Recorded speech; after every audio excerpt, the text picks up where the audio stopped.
The world of work is changing so fast. It can feel like you're trying to hit a moving target. So how on earth do we get ready for a future that's, well, so uncertain? It turns out a university in Vietnam has come up with a really powerful blueprint. And today, we're going to break down exactly how they're fostering the skills we'll all need for tomorrow. So let's just start with the biggest question of all. How do you prepare for a job that literally doesn't exist yet?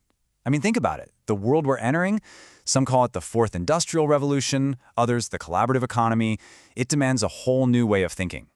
And see, that's the real challenge of this new collaborative economy. Our traditional way of doing education, well, it's struggling to keep up. It doesn't always give students those crucial entrepreneurial and collaborative skills that modern companies are absolutely desperate for. But some places are tackling this problem head-on, and that brings us to our case study, the National Economics University, or NEU, in Hanoi, Vietnam. They saw this massive skills gap and decided, you know what, we're going to build a bridge. So what was their secret sauce? Well, it was a three-part solution. They used collaborative tasks and business incubators, but the whole thing was built on this one innovative teaching method called RAPPLE. And we're going to zoom in on RAPPLE because honestly, it's the engine that powered this entire transformation. And this right here, this is the fundamental shift in thinking at the heart of their whole approach.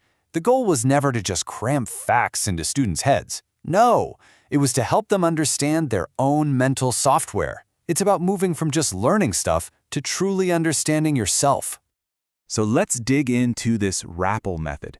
RAPPLE stands for a reflective and participatory approach to learning. And honestly, those first two words, reflective and participatory, they're everything.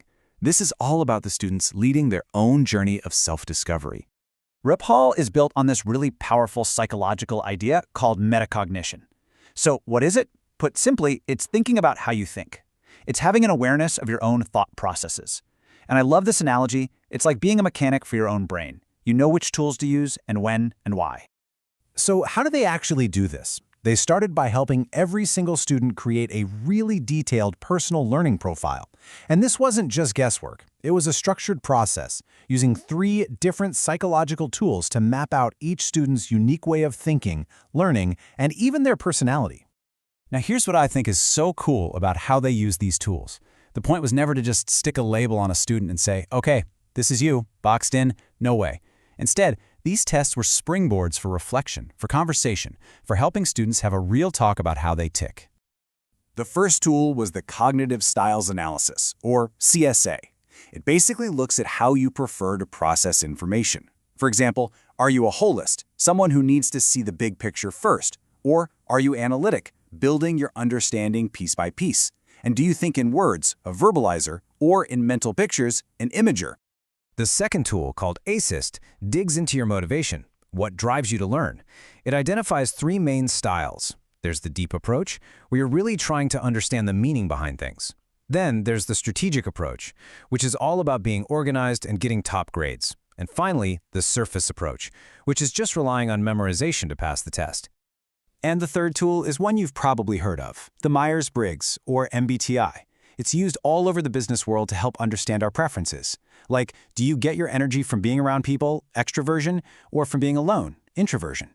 Or how do you make decisions? Based on logic, which is thinking, or based on your values, which is feeling?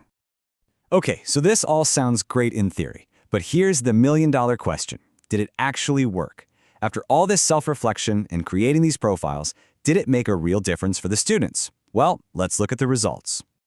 The data was incredibly clear. The research showed that students who had a dominant strategic learning style, remember the ones who were organized and goal-focused, they consistently ranked first in every single assessment. Deep learners came in second, and surface learners came in third. It proves that being self-aware and strategic about how you learn really pays off. But this was about so much more than just getting good grades. The human impact was huge. Just listen to what this NEU student had to say. We combined different ideas, combined the strengths of each person, developed our creativity, and achieved the same targets. I mean, that is the literal definition of great teamwork. And check out this quote from another student. A different me showed up, more confident, with better communication skills and clear targets for myself. You see, this wasn't just another class. For a lot of these students, it was a genuinely life-changing experience.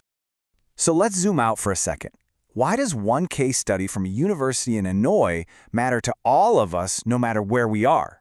Because it points to a universal truth about what might just be the single most important career skill for the 21st century. And believe me, this is not an isolated finding. The research actually connects this to a massive World Bank study of 1,500 small businesses in West Africa, and the results were stunning. Psychology-based training that focused on mindset and self-awareness was more effective than traditional business training. This lesson is global. And if you need one more hard number, how about this? A Stanford University study found that when students spent just a little bit of time thinking strategically about how they were going to study for a test, their scores went up by an average of over 4.5%. Metacognition gets real, tangible results. Which brings us to the big takeaway from all of this. In a world that is always changing, the most critical skill you can have for the future, it isn't just about what you know, it's about knowing yourself. And so we're going to leave you with a final thought to chew on. We all spend so much time and energy building our skills, polishing our resumes, but have you ever stopped to ask yourself, have you put that same effort into building your self-awareness?